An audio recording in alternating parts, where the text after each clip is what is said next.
GPG, led by the acting DG, the team from GPL, led by the Secretary. Let me also acknowledge our stakeholders who have joined our sitting. The people of Gauteng, you are all welcome this morning. Thank you very much. We have not received any formal apologies this morning, but we'll make the following announcements. The Gauteng Provincial Legislature will be launching the 16 days of activism of no violence against women and children tomorrow in Western area. All members are invited. We are also saddened by the passing of our former SCM manager, Ms. Refilwe Nkoka, who was gunned down in broad daylight by her husband in front of the children. And it is very much sad. As we mark the 16 days of activism, we still see men doing these horrible acts. But we're also saddened by the passing on of Mr. Refense Mangope in the office of the Speaker, who was also gunned down on Friday night. We also want to pass our deepest condolences to our Deputy Speaker, who has lost her grandmom. May all the departed soul rest in eternal peace. While we also observe all these sad news, but also on my side, it's a happy birthday for my grandson. Happy birthday, Tato Jr., the friend of the Deputy Chief Whip, of the Chief Whip. I want to check if is there a member who wants to do an announcement.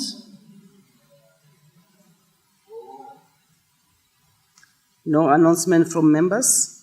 In terms of Rule 79, subsection 1, MEC statements, we have not received anything.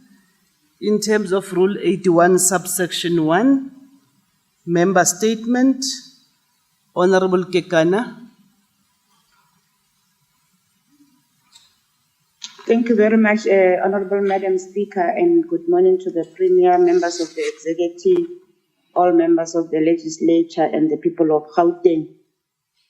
In accordance with Rule 81, subsection 1, I, Honorable Refilwe Nkoka of the ANC, tables the following member statement on 16 days of activism against gender-based violence. Madam Speaker, in 1991, at the inaugural United Nations Women's Global Leadership Institute, activists started the 16 days of activism against gender-based violence, an annual international campaign that starts on the 25th of November and ends on the 10th of December. To date, 16 days of activism continues to be used as an organizing strategy by individuals and organizations around the world to call for the prevention and elimination of violence against women and girls. The global theme for this year's 16 days of activism against gender-based violence is Unite, activism to end violence against women and girls. In South Africa, the scourge of gender-based violence and femicide reached alarming levels that the president of the country declared it a pandemic along COVID-19. As a response to the scourge, the ANC-led government, through the president of the country, announced an emergency response action plan to gender-based violence and femicide in 2019. Madam Speaker, the roadmap of the ANC-led government, GGT 2030, defines the Gauteng we want as one way, and I quote, women enjoy their rights free from all forms of patriarchy. One of our biggest obstacles to ridding our country of gender-based violence and femicide remains societal mindset. And as members of this August House, we need to unite and speak with one voice and advocate for the change of societal mindset that seeks to see women as objects and secondary citizens. I thank you, Madam Speaker. Thank you. Honorable Letoba.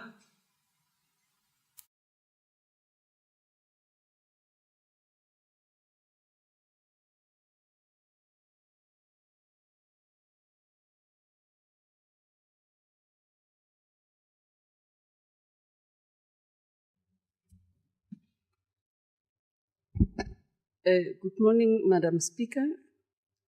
Morning, Premier, and all honorable members in the House. Madam Speaker, on the 18th May 2021, in this August House, I decried the attack on the emergency medical services personnel.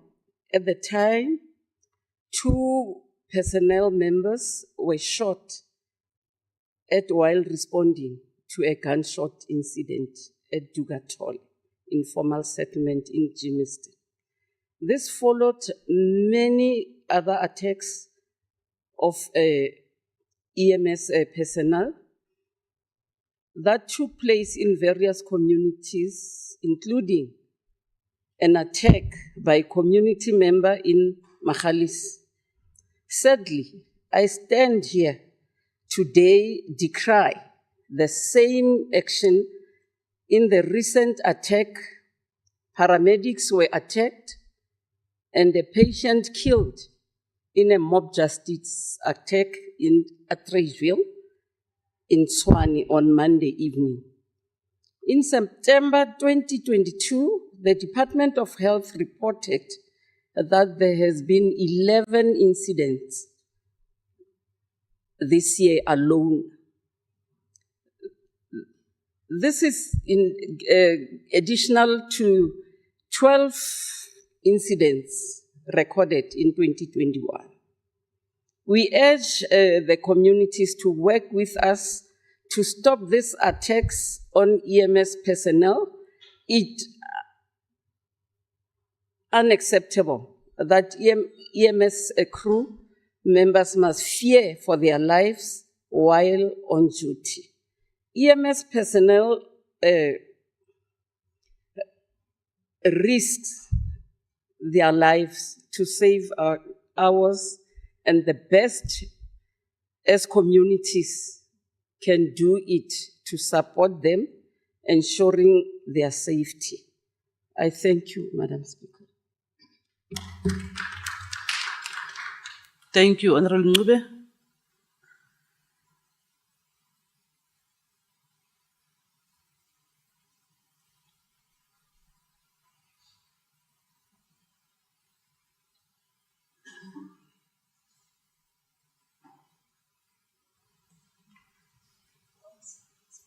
Okay. Thank you, Honorable Speaker. Good morning, everybody. Honorable Speaker, I hereby table the member statement on the status of the municipalities governed by coalitions. Madam Speaker, the constant instability and recent collapse of coalition governments in the metros are a cause for serious concern.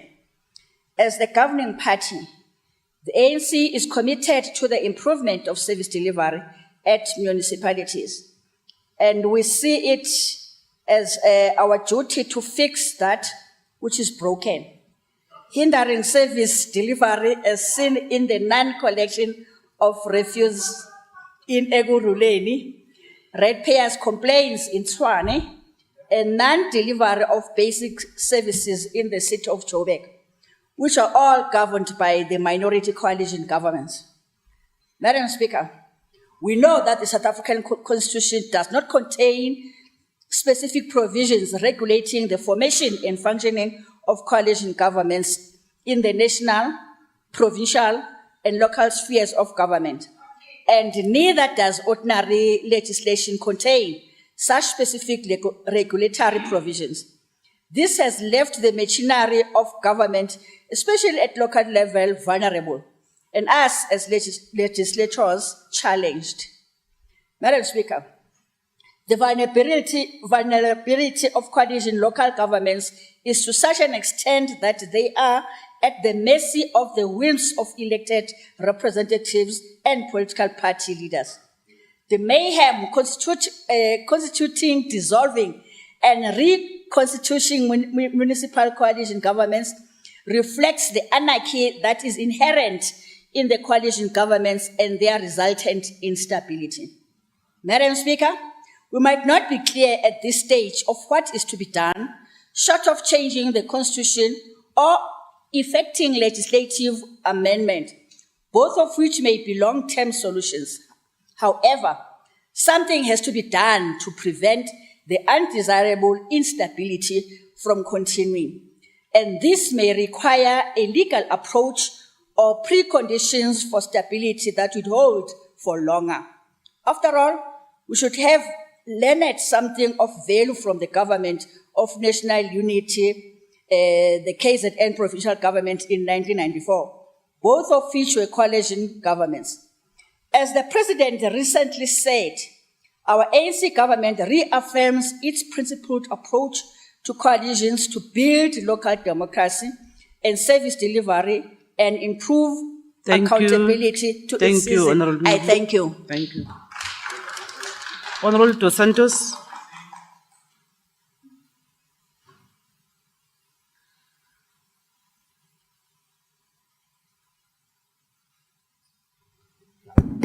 Sorry, Madam Speaker. Honourable Speaker, I rise in terms of Rule 81. The scourge of sexual abuse and violence in our schools in the province is saddening. These horrifying and cowardly acts have resulted in serious debates amongst different stakeholders in the province and across the country. However, I am more frustrated that we continue talking without taking any action. Our children deserve better, Honourable Speaker. I'll be writing to the Premier, imploring him to appoint a commission of inquiry into sexual abuse cases at all schools in Gauteng. I will also write to the Education MEC to ask for his support in this regard. Speaker, according to Section 27(2)(e) of the Constitution, the Premier has the power to appoint a commission of inquiry. A full-blown inquiry would thoroughly investigate both known and unknown abuse cases in our schools and provide substantial solutions to the Gauteng Department of Education in fighting this scourge. The DA believes that all learners must be protected, be made aware of processes which they can follow to report sexual abuse cases, and do so confidently with the emotional support that they deserve. Learners who have experienced sexual abuse, violence, assault, any other form of bullying suffer deep psychological damage, and this affects their ability to learn, which in turn places their futures at risk. We must take a stand, and we must work together to ensure our children are kept safe from these sexual predators who prowl amongst our youth, vulnerable and defenseless children. Thank you. Thank you, Honorable Miller. Thank you, Madam Speaker, and good morning to everyone. Madam Speaker, tomorrow marks the start of the 16 days of activism Can you for no switch on your violence video? Can you switch on your video? I am unable to, Madam Speaker. My settings on the laptop won't allow it. IT is going to have to source it for me, please. Okay, continue. Thank you. Madam Speaker, tomorrow marks the start of the 16 days of activism for no violence against women and children. This year, the theme for the 16 days of activism is Unite Activism to End Violence Against Women and Girls. Despite numerous awareness campaigns being run by the government, gender-based violence remains a plague in our country. More needs to be done to ensure that survivors of gender-based violence can access the resources they need to heal from the trauma they have suffered. In addition, the DNA backlog needs to be addressed, as this means justice for the survivors of gender-based violence will be delayed and only adds to the trauma that they have suffered. Madam Speaker, all victim empowerment centres must be fully functional and equipped with all the resources needed to provide support to all our vulnerable members of the community. Furthermore, we call on our police officers and social workers who are dealing with survivors of gender-based violence to be more sensitive in how they handle the cases presented to them. In doing this, we will ensure that all vulnerable members of our society who fall prey to the scourge of gender-based violence will have the courage to report such cases. I thank you, Madam Speaker. Thank you. That concludes member statement in terms of Rule 81, subsection 1. In terms of Rule 120, motion without notice, we don't have any. I just want to check if is there a member who wants to provide or give notice of a motion in terms of Rule 121. None. Thank you very much. Can I therefore request the Secretary to read the first order?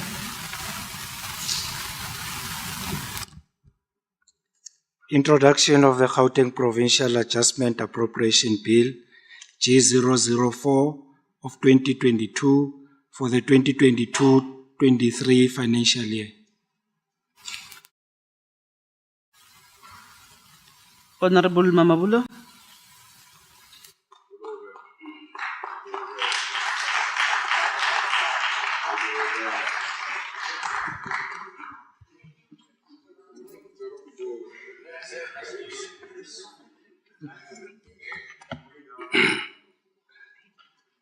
Honorable Speaker, I'm here to present. Thank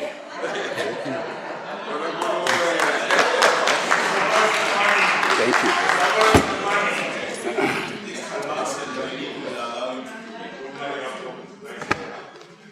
Can I be protected?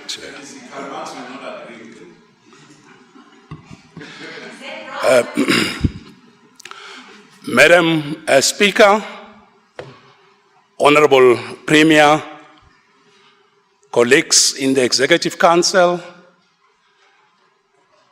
Honorable Chief Whip, one and only in the House, honorable members of this House, members of Finance, MMCs of Finance present here, heads of our departments, the CEOs of our public entities, members of the Provincial Audit Committee that I've met with and requested that they attend. I hope they are here. I'd like to acknowledge them.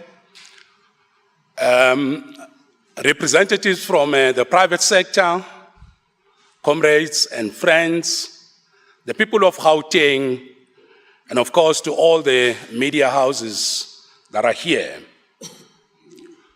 Madam Speaker, it is a great honor and privilege for me to present to this House today the 2022 medium-term budget policy statement and adjustments budget. Let me begin by tabling the following documents for consideration of this House. That is the medium-term budget policy statement 2022, the adjusted estimates of provincial revenue and expenditure 2022, the adjusted estimates of capital expenditure 2022, and of course, I'll also hand in a copy of the speech. Honorable members, the medium-term budget policy statement that we are presenting today is the first of the reconfigured Executive Council of the Gauteng Provincial Government under the leadership and stewardship of our Honorable Premier, Panyaza Lesufi. As we present this medium-term budget policy statement, we do so fully conscious of the directives that were announced by the Honorable Premier just last month.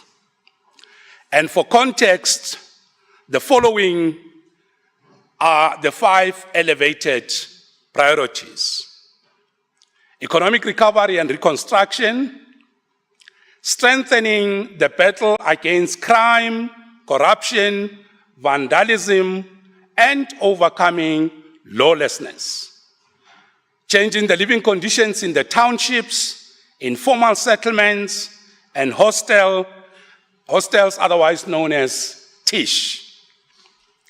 Prioritization of the health and wellness of the people, and strengthening the capacity of the state. Honorable members, it is important to clarify that these 5 elevated priorities are very well aligned and seek to consolidate the implementation of Growing Gauteng Together 2030 blueprint. In other words, these 5 elevated priorities constitute and represent both a point of convergence and continuity with GGT 2030 priorities.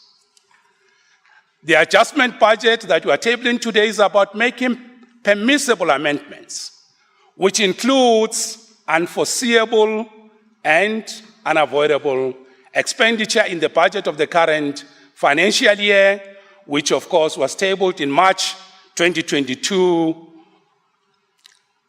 Put differently, the budget adjustment gives us an opportunity to already be planting the seeds for the medium and long-term funding of the elevated priorities.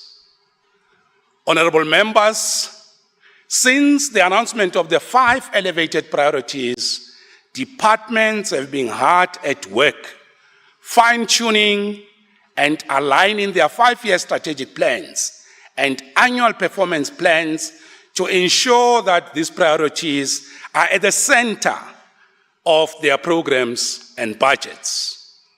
It is therefore anticipated that the work that these departments are currently doing on 5 elevated priorities will be further articulated comprehensively in the 2023 State of the Province Address and the 2023-2024 Provincial Budget.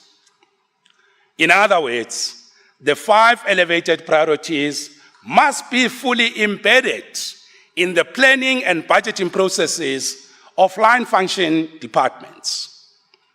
In relation to the above context, it is important to announce that we are repositioning and reconfiguring the budget to embed a new approach that embraces some of the following principles: mainstreaming and elevating gender responsiveness, spatial referencing, and that is tracking and tracing the geography of our spending, especially in the townships, informal settlements, and hostels, as we call it, TISH. Full compliance with the letter and spirit of the Public Finance Management Act, with emphasis on the perennial problems of irregular, unauthorized, wasteful, and fruitless expenditure, including under expenditure in the province. Value for money, that is ensuring that every cent that we spend creates value for the people. Having outlined the context and core principles of this medium-term budget policy statement, let me now proceed to the important issue of elevating and mainstreaming gender in the budget. Madam Speaker, building on the 1956 historic Women's March, our country has taken significant strides to advance the struggle of gender equality and women empowerment. However, statistics continue to tell us that women and girls are still disproportionately affected by the crisis of poverty, inequality, and discrimination purely based on the gender they were assigned at birth. It is for this reason that on the 27th March 2019, National Cabinet approved the gender-responsive budgeting, monitoring, and evaluation framework. This important policy intervention was adopted to improve our province performance when it comes to the empowerment of women and in achieving gender parity, by institutionalizing and mainstreaming gender responsiveness in the planning and budgeting across departments in the province.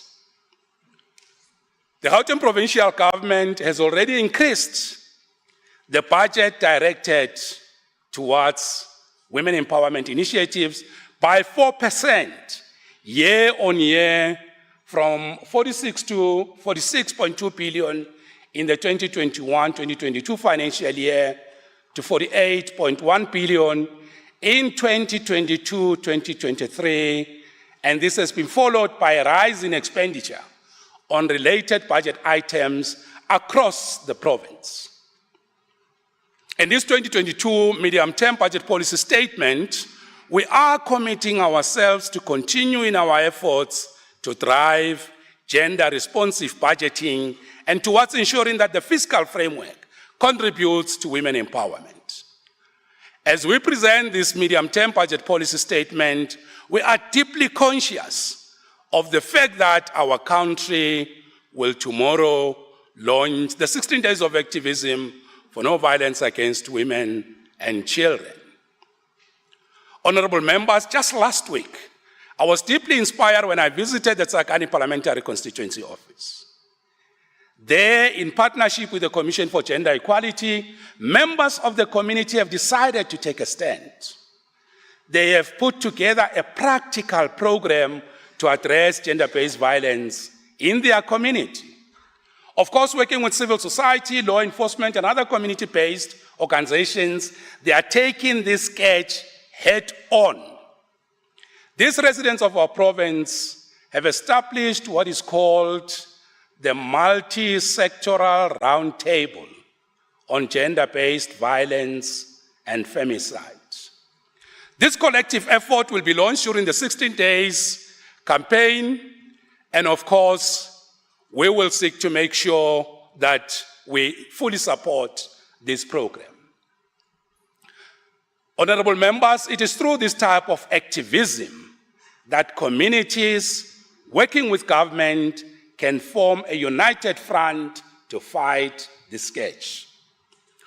We therefore call on the people of Gauteng to work together to stop gender-based violence and femicide in our homes, in our communities, and our places of work, and everywhere in our society. We must do away with the cultures, the practices, and behaviors that still perpetuate gender inequality and femicide. As the Gauteng provincial government, our efforts to fight gender-based violence and femicide are led by the Department of Community Safety in the capable hands of MEC Mazibuko. Chobicho. We are implementing multi-sectoral plans to fight GBV and build a safe society for women, children, and the LGBTQIA+ community in line with the National Strategic Plan on Gender-Based Violence and Femicide. Madam Speaker, please allow me to outline the principle for spatial referencing in our budget.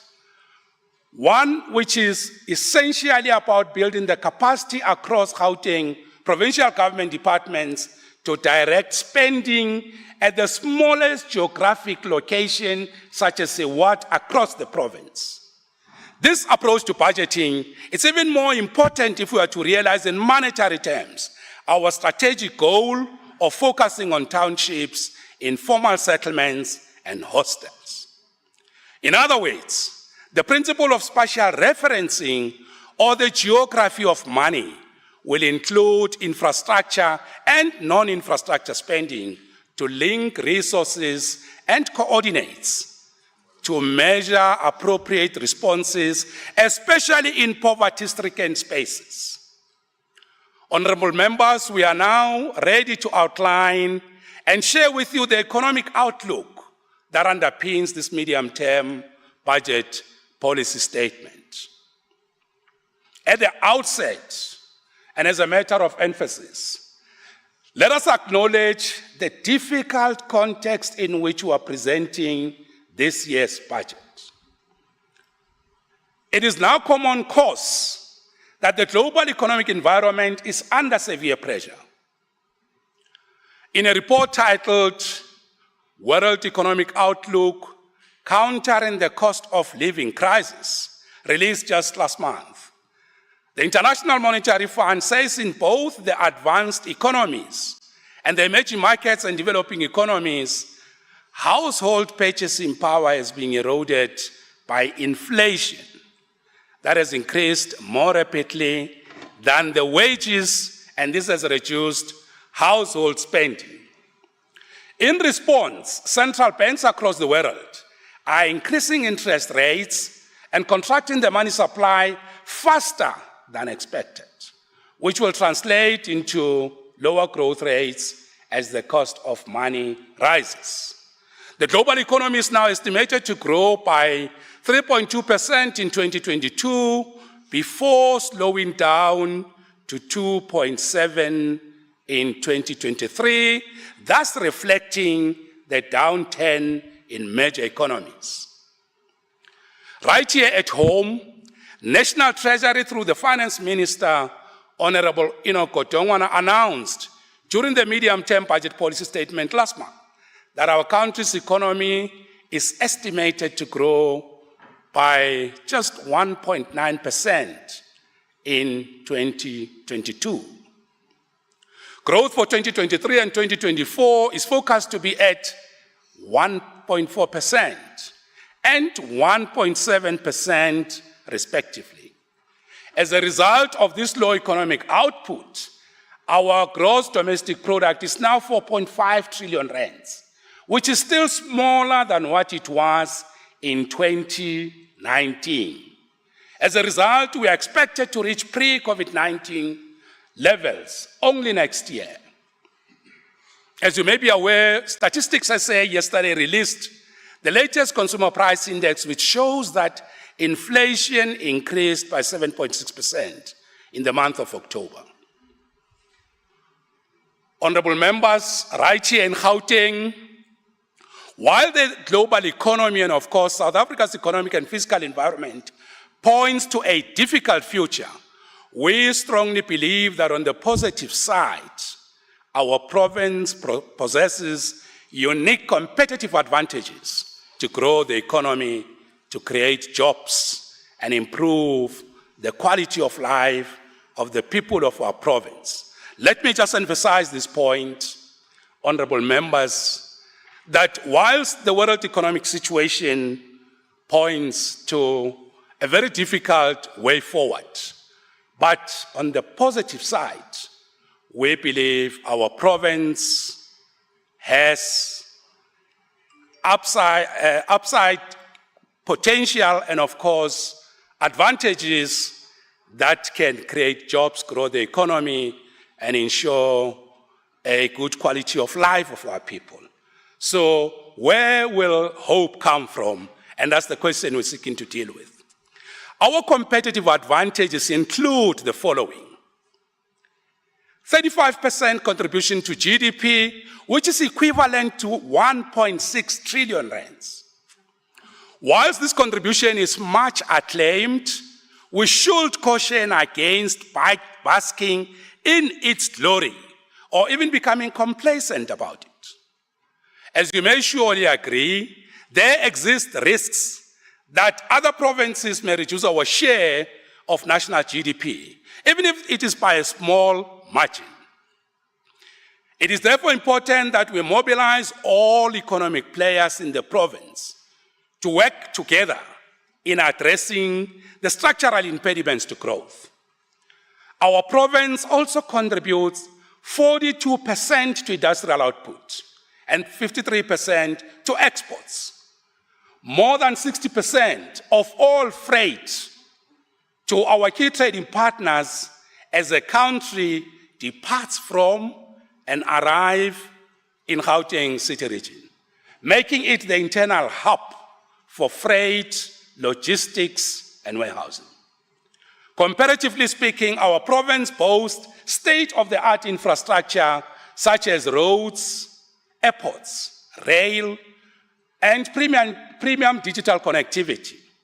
We have the most attractive tourist sites, especially those that tell the history of our struggle, most of which are based in the townships. We do have an opportunity to invest resources in these sites, in line with our strategic focus on townships, informal settlements, and hostels, otherwise known as TISH. Gauteng is also home to the most advanced, globally integrated, and stable financial sector that is world-class tertiary institutions and most dynamic automotive sector. Our province is the most populous with 16.1 million people, supported by one of the biggest health systems on the continent.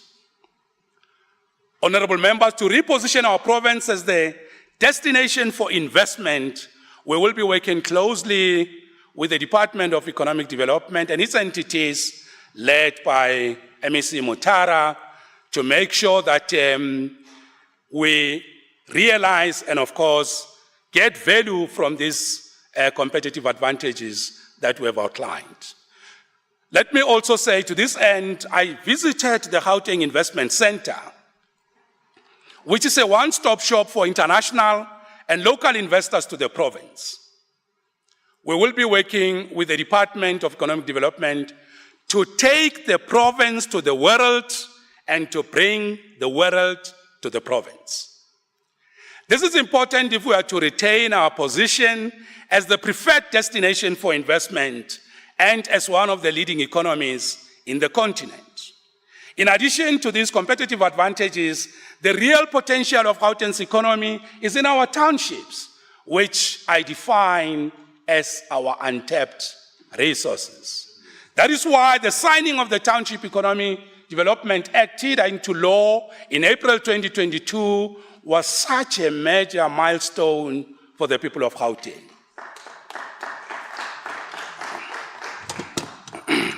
Thank you very much. Honorable members, through the implementation of this act, we are now at a better position to unleash the full untapped potential of the township economy. This will in turn significantly increase Gauteng's share of the national GDP and contribute towards changing the living conditions in townships, informal settlements, and hostels, as correctly envisioned by Premier Lesofie. And I'll come back to this point when I talk about the mandate of creating a state bank in the province. Honorable members, as we continue with our drive to grow the economy, we are also mindful of the fact that we must do so in a responsible manner and protect the poor and the most vulnerable in society from the existential threat of climate change. Our responsibility as governments to protect humanity against climate change was discussed at the United Nations Climate Change Conference, commonly referred to as COP27, which concluded its business in Egypt just last week. As Gauteng, we have an overarching climate change response plan, which seeks to respond to the impacts in a way that capitalizes on particular opportunities for positive change. Specifically, the climate change response outcomes identified in the Gauteng City region relate to ecosystems, the quality of life, disaster risk management, and the green economy. Honorable members, let me now talk about the important work we are doing to stimulate growth and create jobs in our province. One of the biggest challenges facing our country, and of course our province, is youth unemployment. We are very proud and very pleased to report that more than 100,000 young people who have been through the TSEPO 1 million program have been placed into job opportunities, enabling them to earn a living.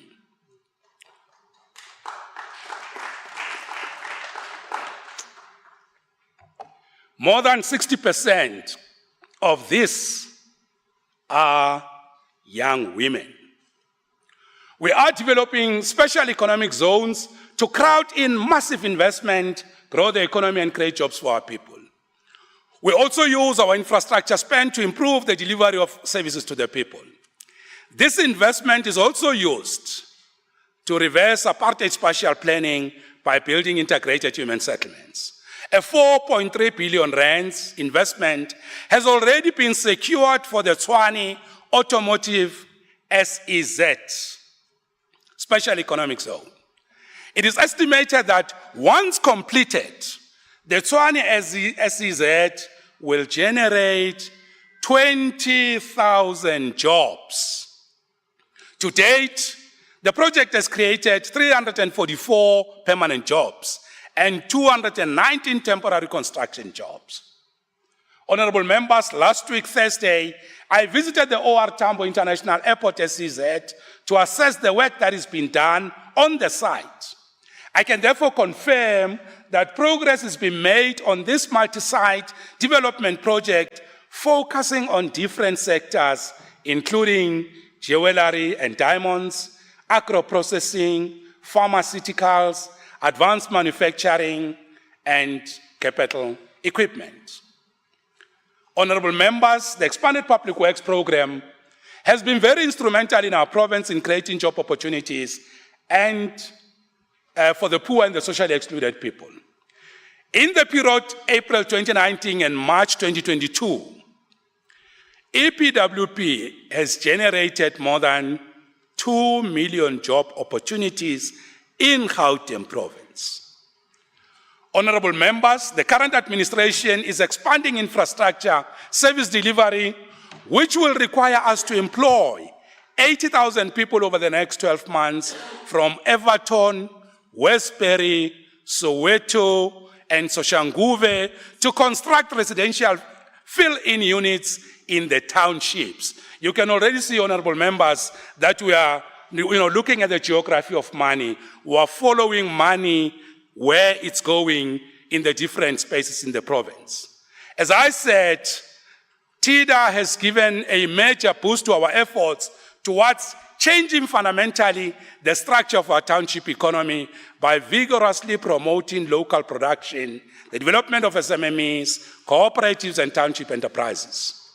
Last month, the Gauteng Enterprise Propeller, the Industrial Development Corporation, SME Fund, and Standard Bank launched the SMME Crisis Partnership Fund, which immediately made 850 million debt funding available to assist township businesses to rebuild and grow. This is a game changer, and as most township businesses are either unable to access or do not qualify for funding from the formal banking sector. Some of the urgent tasks that the provincial government is implementing in relation to TIDA includes refurbishment and support of 20,000 stores in townships, completion of 7,757 fiber installations to create cloud zones for township use, creation of 13 taxi economy zones. I must emphasize this one, 13 taxi economic zones, which are projected to stimulate the creation of 4,758 jobs. Further support will be given to 9,000 subsistence farmers in upscaling their farms and releasing 10,000 hectares of agricultural land for use by small farmers. Honorable members, let me now deal with our infrastructure delivery program, which is still characterized by continuous under-expenditure on both conditional and equitable share funding and lack of multi-year planning, resulting in the province losing significant opportunity gains derived from infrastructure investments. To address these challenges and ensure that projects are delivered within budget and on time, including in the SEZs, Gauteng Provincial Treasury will subject every project contained in the estimates of capital expenditure to the project readiness matrix or the project readiness lab. Honorable members, infrastructure remains a key policy priority, and modernizing infrastructure project readiness matrix is more than necessary and will address, amongst other things, the following: a rigorous process to assess infrastructure plans and project lists to be submitted to Treasury timely. This will allow adequate time for credible planning. Let me make this point that unrealistic time frames, persisting land issues, especially ownership, appropriateness of the land, land zoning, and services must be resolved before proceeding with projects. All infrastructure departments will have to finalize designs before projects can be put in the list of infrastructure program to be implemented. A move away from lengthy procurement processes so that implementation can commence earnestly is very much important. Simply put, honorable members, and as a matter of emphasis, if departments cannot demonstrate readiness on the implementation of infrastructure, the budget will not be presented for consideration by the House. Because, honorable members, we cannot be a party or be part of returning money to the fiscus or failing to spend the money allocated for infrastructure.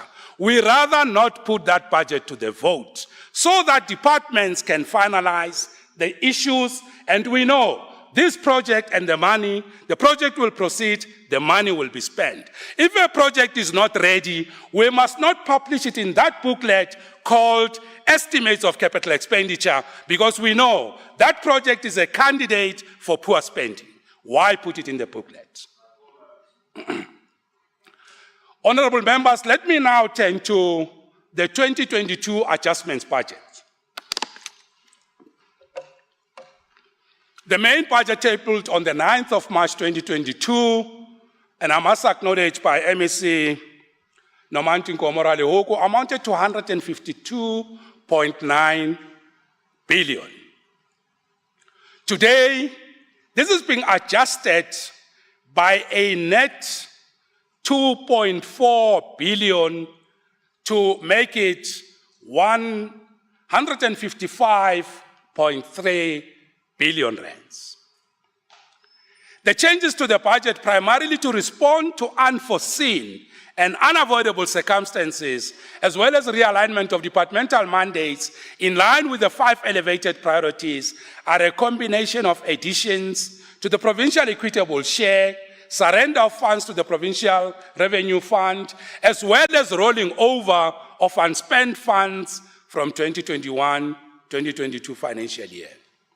In respect of additions to the baseline, in the 2022-2023 adjustment budget, Gauteng provincial government departments will be receiving a total of 1.5 billion rands, disaggregated as follows. Economic development, the department will be receiving a total of 60 million, of which 40 million is to fund the costs of diesel, to alleviate the existing electricity supply challenges that are affecting the operations of tenants at the Tshwane Automotive Special Economic Zone. This is an interim measure, whilst the city of Tshwane, and we hope they will do, they must address the bulk electricity infrastructure, because if they don't do so, they are holding back job creation and other important interventions in the project.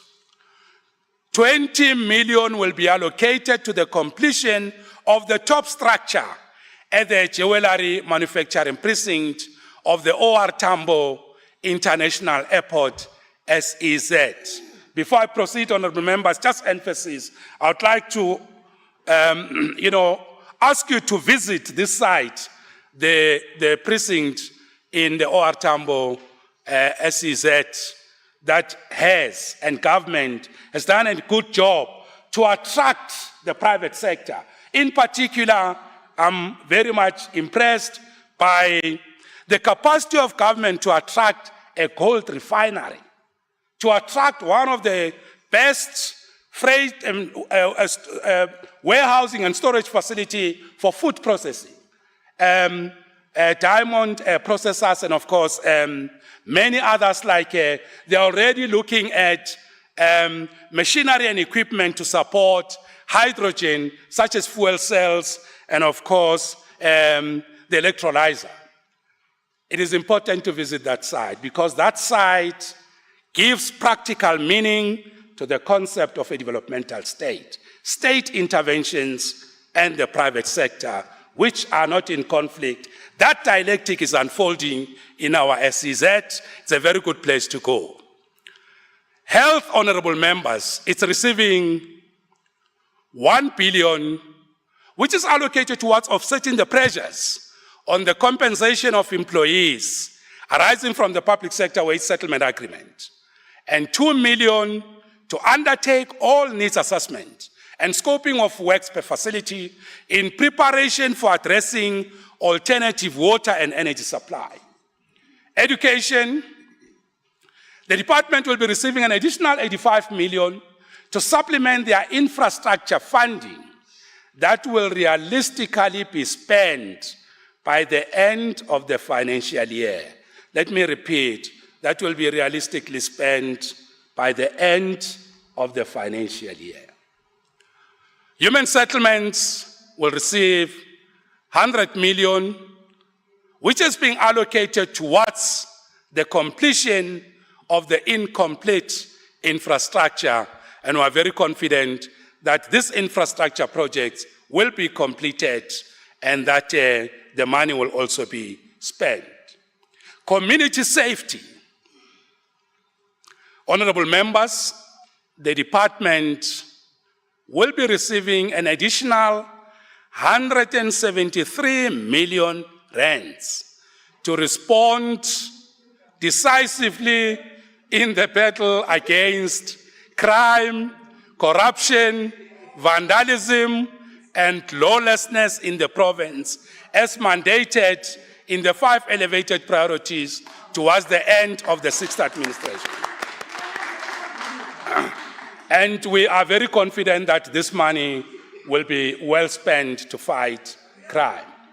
These funds will go towards the recruitment and training of peace wardens, tools of trade, procurement of 10 drones, 50 vehicles, and 500,000 panic buttons. We must say to the criminals, their days are numbered. The drone will be moving around. The panic button will be checking them. We are going to give the criminals a run in this province. And we are putting our money right there where we said it must go to in terms of the priorities that have been outlined. So, honorable members, the priorities we are talking about are not something that is still coming. We are already funding them here, these priorities. Siyabangena Chobichu.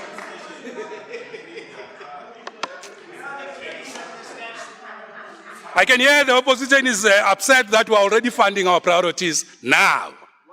A total of 39 million is allocated towards offsetting the shortfall in the compensation of employees' budget exacerbated by the public sector wage settlement.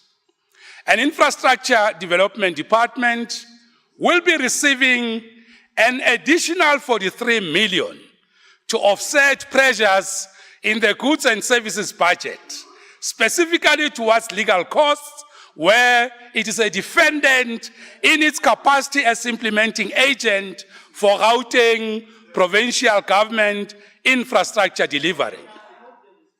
On the expanded mandate of Gauteng Provincial Treasury,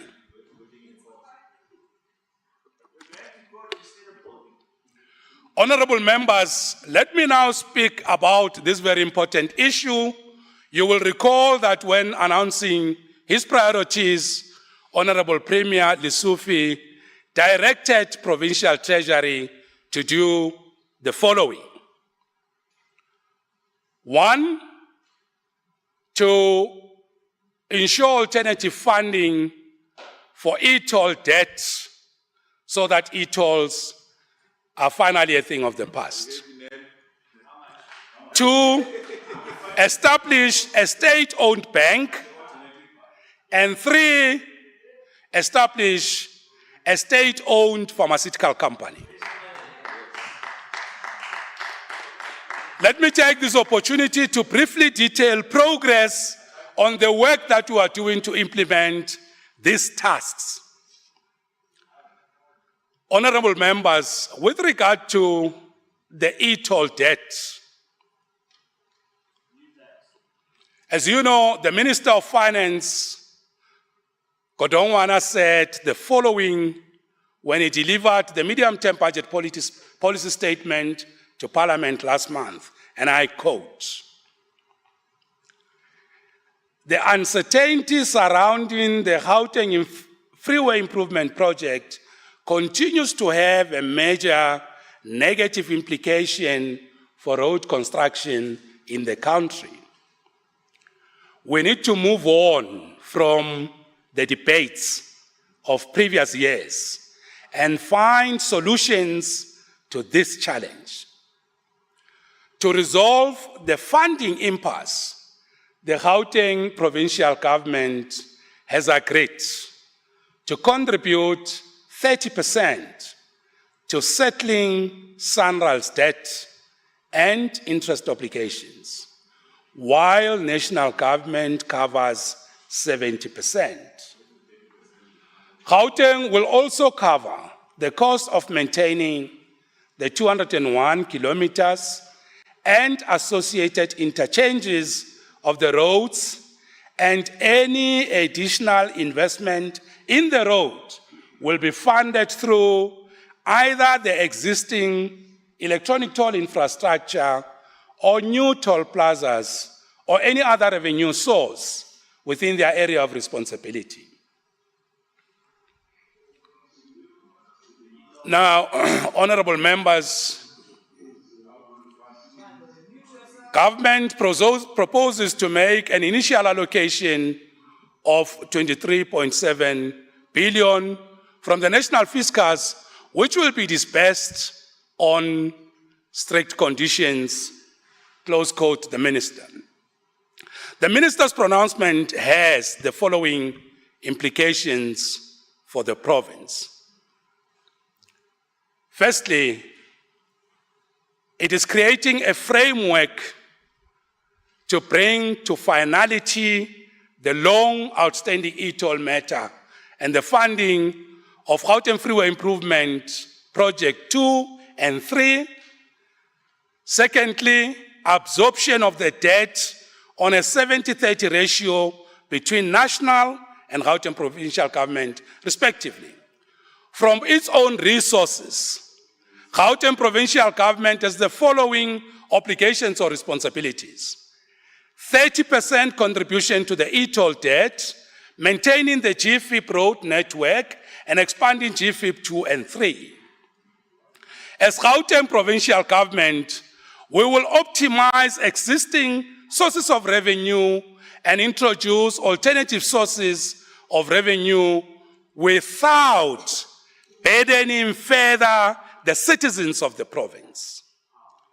Honorable members, the Gauteng provincial government reaffirms the following: its commitment to the repayment of the 30% share of debt amounting to 12.9 billion, demonstrating beyond any reasonable doubt its adherence to the principle of the rule of law and respect for contractual obligations. Considering the absorption of the debt by government and that e-toll countries will not be part of the future Gauteng provincial government revenue generation model, this therefore closes the chapter on e-tolls. I am therefore pleased to report that Premier Lesufi on Monday this week, 21st November 2022, led a delegation of the province and met with the finance minister, Gauteng, whom I think we must also thank for hearing the voice of the people of Gauteng. And in that meeting, it included a SANRAL technical team. Honorable members, in this meeting, it was agreed that as part of the implementation of the announcement made by the minister, national government and Gauteng provincial government will conclude a memorandum of agreement to address the following. The very first one: Gauteng provincial government's proposal of a hybrid model of financing its e-toll and GFIP obligations. This hybrid model is to have multiple funding sources that will come from Gauteng, as well as those that are administered by national government. We have also agreed that we will look at spreading the period for the payment of the 30% contribution by Gauteng, and I can tell you our position is that the debt be reasonably spread over a long term, as it was in any way a long-term debt.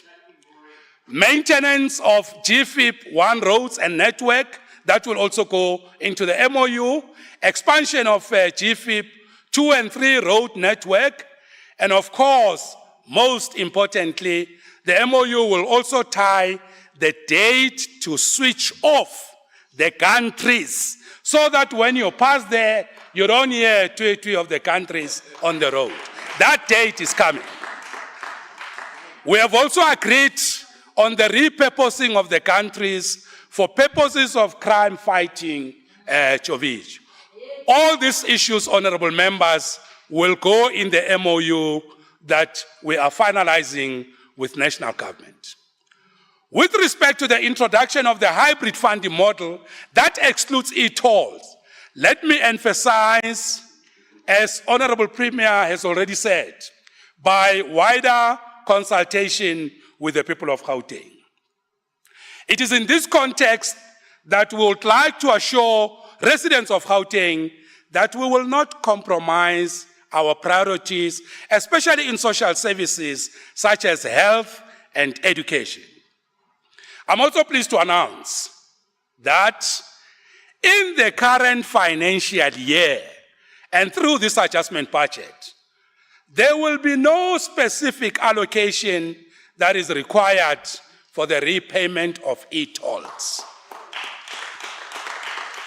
We will make an announcement about a charge to the provincial revenue account to our resources in the budget speech in the next financial year. For this year, we are finalizing the MOU.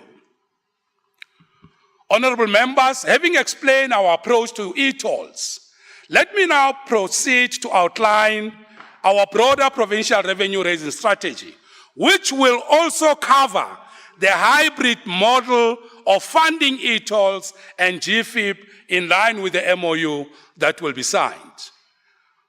Madam Speaker, as part of our overarching provincial strategy of raising revenue, we are alive to the fact that we do so in a difficult economic environment. In this regard, we also believe that Gauteng provincial government departments must explore innovative, creative methods of raising revenue, including leveraging on the private sector investments. The Gauteng provincial government currently estimates to collect 7.2 billion from existing revenue sources as part of our efforts to resource provincial priorities within a challenging environment of slow and uneven recovery from the impact of COVID-19 pandemic. Part of the efforts towards increasing own revenue collection will focus on efficiencies through elimination of loopholes in the collection mechanisms, as well as exploring new revenue sources for the Gauteng provincial government.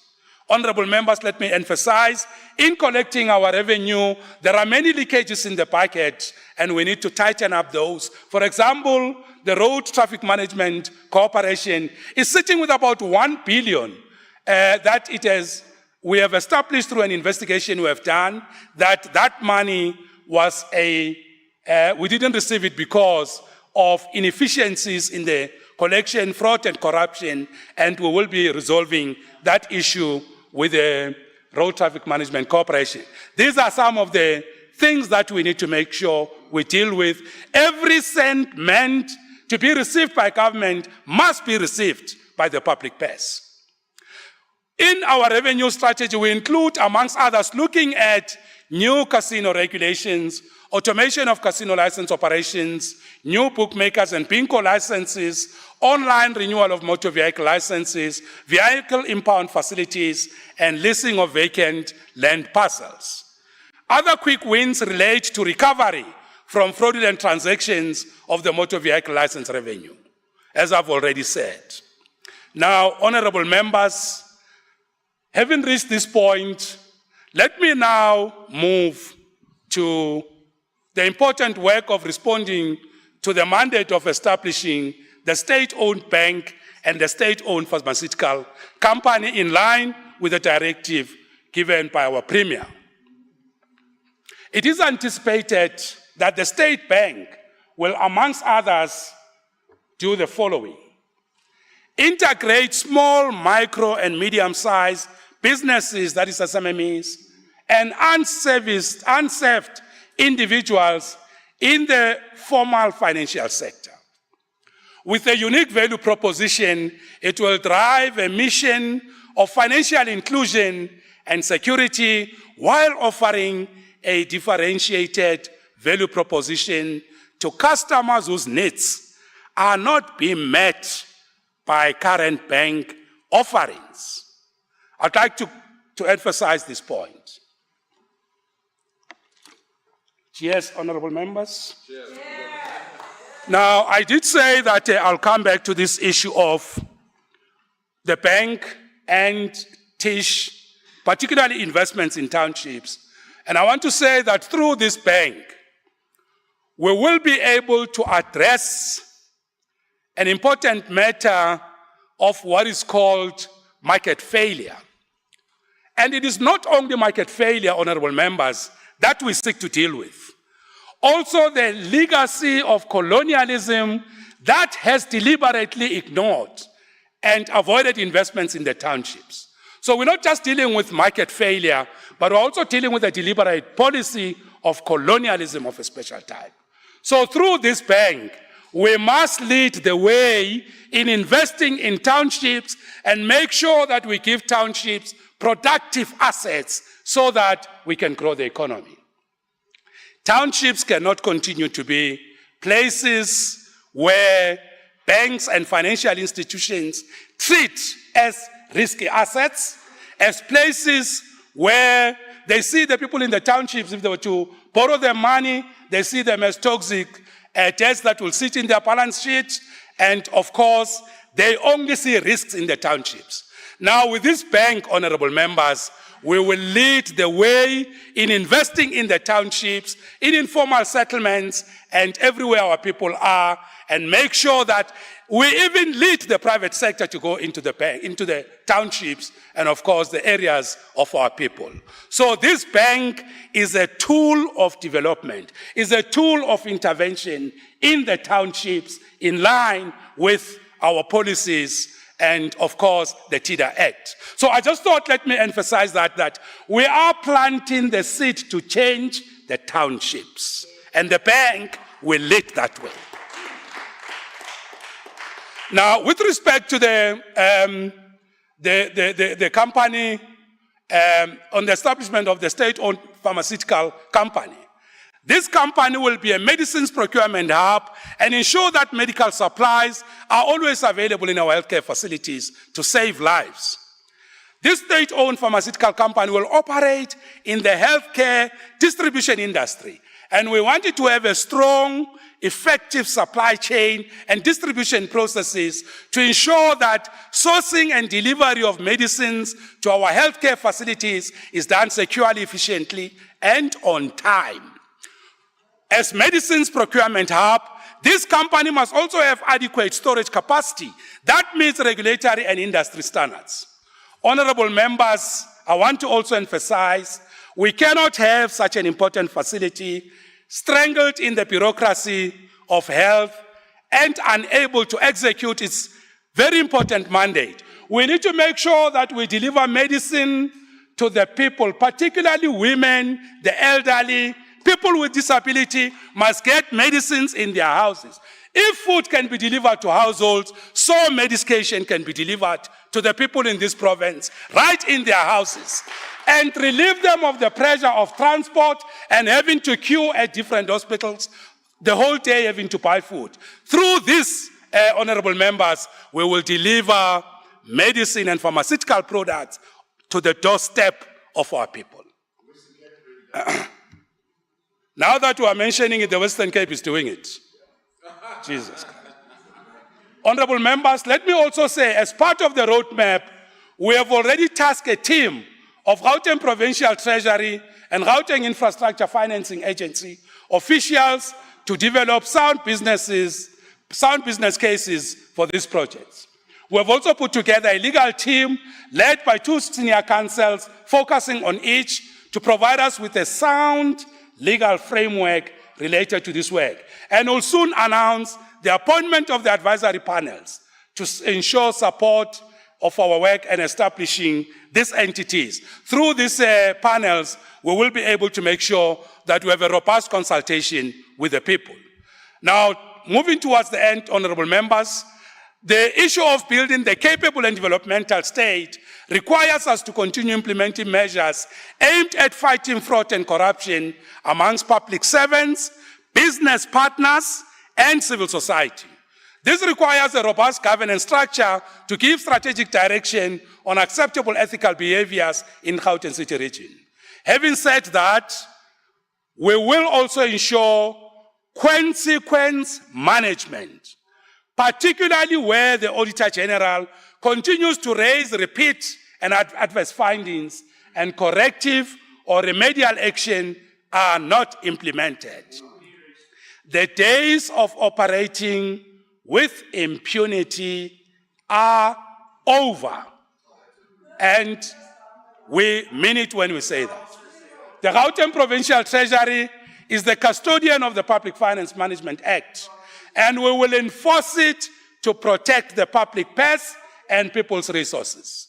We will also run awareness campaigns on PFMA, which will include accounting officers to ensure that there is compliance with the rules and regulations and that we deal decisively and swiftly with any transgressions. The law must prevail in this province, and Honorable Lusufi has, and our Premier has, put emphasis to that. Turning to local government finances, let me state that one of the most fundamental principles of sound municipal finances and managing a municipal service delivery discourse is within the ambit of tabling a funded municipal budget. In Gauteng, several of our municipalities, especially those that are being led by this side of the table, have not been able to achieve this. And as a remedial measure, we have allowed these institutions to table what we call unfunded budget strategies that will outline how these municipalities will rehabilitate these finances over the municipal medium-term revenue and expenditure framework.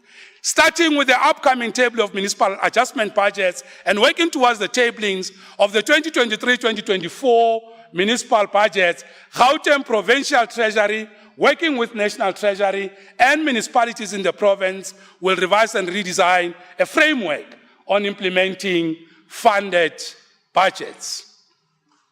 Honorable members, in conclusion, in these difficult times, we are called upon to be courageous in our conviction, to ensure that the living conditions of the people in our province are improved. As we struggle to make the right choices, choices that must help our province and our people to succeed in life, let us draw inspiration from one of the world's greatest leaders, the late President Nelson Rolihlahla Mandela, who said, "We must always be optimistic. We must always be optimistic." Part of being optimistic, open quote, part of being optimistic is keeping one's head pointed toward the sun, one's feet moving forward. There were many dark moments when my faith in humanity was sorely tested, but I will not and could not give myself up to despair, close quote. As a sub-national government, the Gauteng provincial government will not give up in forging ahead with our principled mission to improve the living conditions of our people. No matter what the difficulties, we will always keep our heads pointed towards the sun and our feet forever moving forward, knowing very well that aluta continua, victory is certain. Honorable members, let me express my thanks to you, Honorable Premier Panyaza Lesufi, who continues to inspire us with his vision of building a developmental state that is capacitated to drive economic development and provide basic services to improve the quality of life in townships, informal settlements, and hostels. Teach. We need to teach you. Teach, Honorable Nell. My colleagues, let me thank my colleagues in the Executive Council for friendship, for support, for teamwork, and being robust in our discussions with a focus on serving the public better. The honorable members of this House, in particular, the Finance Portfolio Committee under the leadership of Honorable Pakstau, and of course, Honorable Sox, for diligent, Honorable Kanyile for diligent oversight of our provincial finances. My thanks goes to Team Treasury, led by the HHOD, Ngumisa Mnyani, and of course, CEO of JIFA, Mr. Opasiabi, who worked tirelessly and always with wisdom in managing our finances and supporting departments, entities, and municipalities. To citizens of Gauteng, who give us a mandate to govern and continue to hold us accountable as we implement the plans to use public finances wisely to grow our economy, create jobs, and fight poverty. Thank you very much. Thank you, honorable members. Let me hand over to you.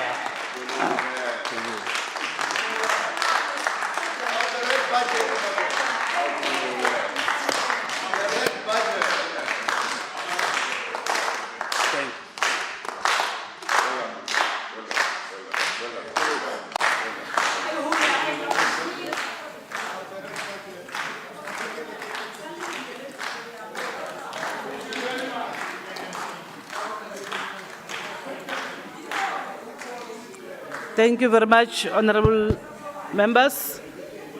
Thank you, honorable MEC. Can we request the secretary to read the next order? Petitions Standing Committee Second Quarter Performance Report for the 2022-2023 financial year. Honorable Litswalo.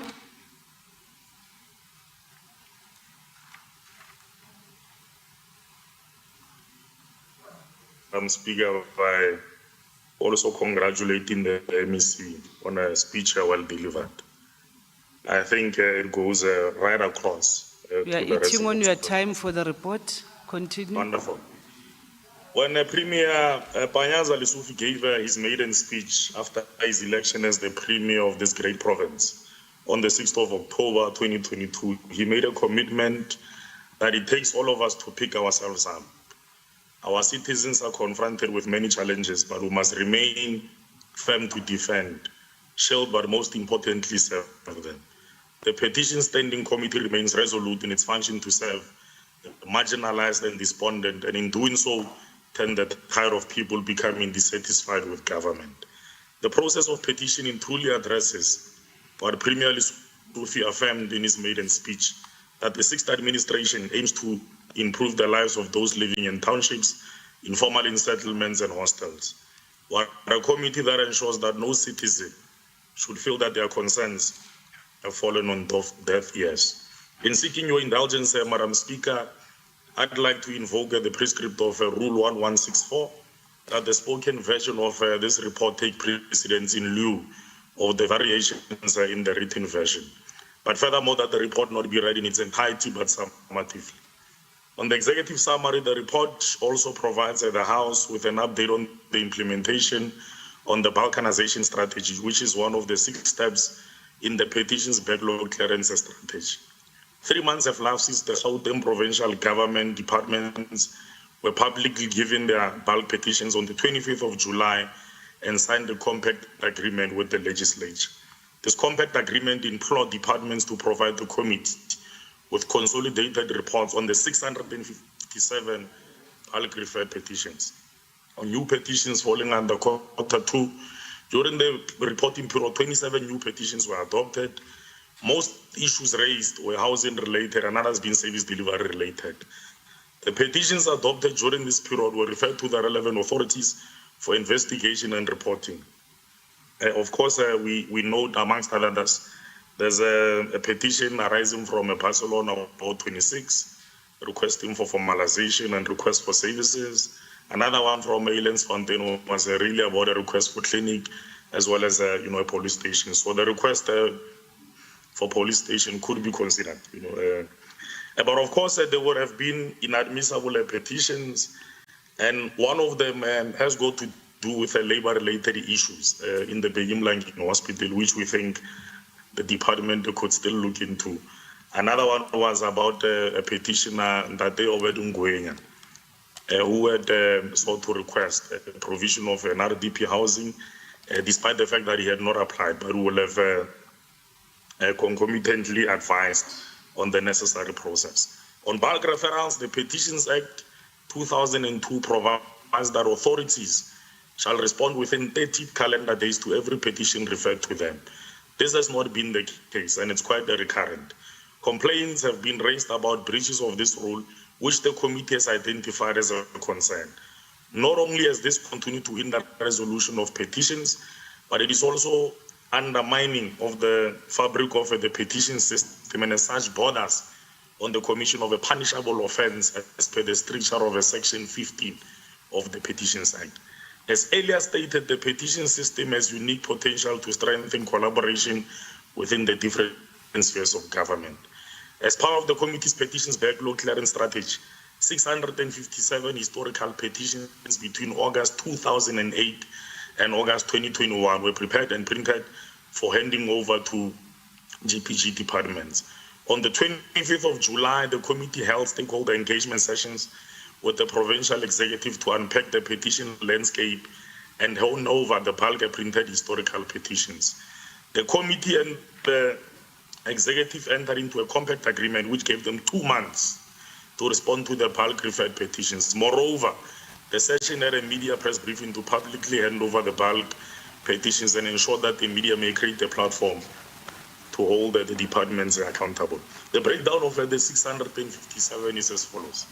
321 were referred to GPG departments and 336 local government petitions. So these are municipal petitions, and then we will have handed over them to the MEC of a COP. The municipal breakdown as follows as well.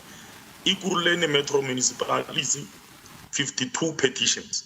C2 of Joburg, 110. C2 of Tshwane, 91. Enfuleni, 60. Midval, 3. Mogale City, 19. Randfontein, 1. So you will see that quite a number of these petitions also emanate from the systemic weaknesses in some of our municipalities. Of course, there's a table there that gives an update on the bulk referral, if you will see it. Safety and security, number of referred petitions were 11. To date, we have only received 7 responses. We are waiting a report on the other 4. Economic development, 7 were referred, only 1 was responded to. Education, 14, only 2 will have been responded to. Department of Social Development, 12 were referred as part of the bulk, and they've managed to respond to all 12. Health and Wellness, 14 were referred, they've managed to respond to all 14. Human Settlement, well, here there were a number of duplications. The department indicated that what they could pick up from their system was 167, whereas what we would have referred was 219, but we was still in the process of validating all of that. And then insofar as the DIG is concerned, there was only 2, they've responded to 1. And then Human Settlement, they've managed to respond to 100. Transport and Logistics, out of the 39 referred, they've managed to respond to 23. Sports, 2, they've managed to respond to 2. The only weakness is that they have not populated the petitions management section of their quarterly reports. That is the same thing as a COCTA. So you will see COCTA will have received 336. To this date, we have not received a single response, which is quite concerning. But if you compare the number of received reports versus the number of bulk referred petitions handed over to GPG departments, which is 321 minus COCTA, which is 336, it would then mean that 162 reports were received. This translates to a 52% responsiveness rate, which is in a way, an improvement, if I should say. The stance taken by the Department of COCTA, eGov and Research do not complete the petitions management sections, despite having the lion's share of bulk petitions, which is 336, is unfortunate and irresponsible. It is irresponsible because they have let down the people of Gauteng, as their petitions represent 51% of all historical petitions. If we include COCTA's non-responsiveness to the 336 bulk referred petitions, it drastically drops the overall responsiveness rate to just 22%. Having received the 162 reports, the committee will then begin to engage with all of those reports. Oversight visits and public engagements. During the quarter under review, the committee conducted an oversight to the city of Tshwane on the 13th of September. The meeting took place in Mabopane and Soshanguve respectively, where the following petitions were discussed. And the number one petition was an application for the lease of vacant land by the ZCC Church, in Soshanguve, which is something that at least the city is now responding to. Another one in Mabopane, request for road surfacing and stormwater drainage in Mabopane, Ward 20. There is a report to that effect. The third one being the virus service delivery issues in Lebanon, which is also in the border between Mabopane as well as Winterfeld. Although public engagements are valid, the committee did not conduct the hearings during the period under review. This decision was made to offer GPG departments time, as per the social compact agreements, to use the adequacy of time to effectively compile comprehensive reports during the allocated 2 months. So we would have thought the 2 months will have been used towards that end. But on Q2 petitions, and this is with the 27 that would have been received. Department of Human Settlement and DID, 24 were received. To this date, only 7 would have been responded to. Safety and Security 1, 0 response. Health and Wellness 1 had been referred, 0 response. And this is the period after the bulk referral. COCTA again 1, to this date 0 has been received. The committee is, however, pleased with the increased level of compliance by the Department of Human Settlement and DID, despite not providing reports to all 24 petitions. The department did as you conclude. Oh yes, the committee notes with concern, the in compliance with the agreed agreements, and we hope that the leader of government business will furnish us with reports. In accordance with Rule 164, the Petition Standing Committee hereby presents the report for the House for adoption. Thank you very much, Madam Speaker. Thank you. Any seconder to the report? I second, Madam Speaker. Paul Malema, thank you. Honorable Malema seconding. I now put a question. All those in favor say yes. Yes. All not in favor say no. The yes have it. The report is adopted by the House. Thank you very much, honorable members. That concludes the business for today. Our next sitting will be on Thursday, the 1st of December at 10 hours sharp. Thank you very much. Thank you.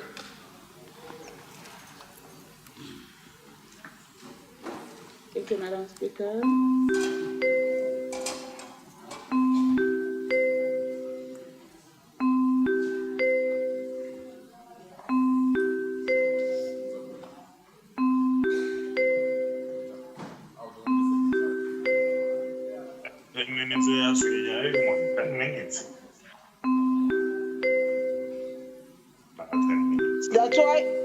That's why we need to